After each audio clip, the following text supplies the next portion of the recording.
कि जैसन सोचले रही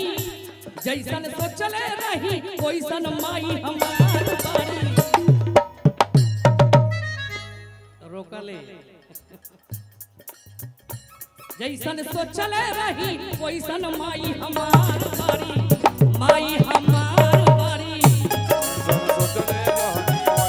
जैसन सोचले रही वैसन माई हमार बारी शेर पर सवार बारी हो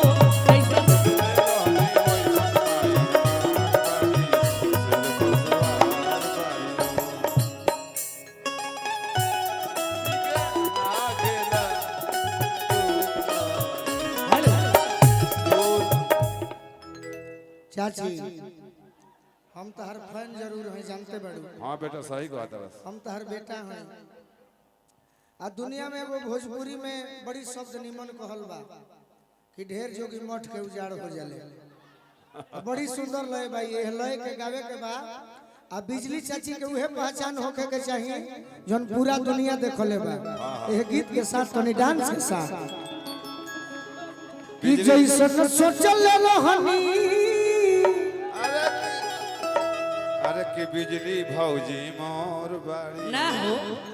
कि जैसन सोचले रही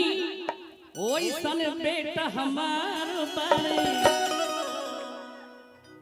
बियाह जल्दी हम कराए। हाँ अपने का में करा दी नटवा तू दे ढेर बहका पड़ा पहले से बिजली जी हाँ नटवारे बियाह कर करवा दी कि जैसन सोचले रही वैसन माई हमार बारी माई हमार बारी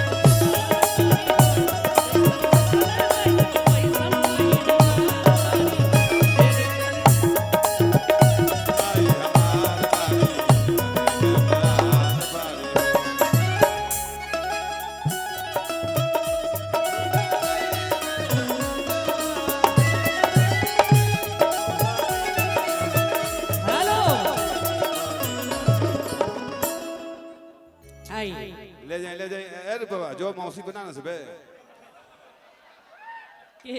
दूसरा सब के बना से बे अपने मौसी पर दिखाना चाहते ना ना मौसी को पहले आवाला ऐसा बात नहीं शिवानी जा शिवानी तो मौसी पर थोड़ा डांस कर लो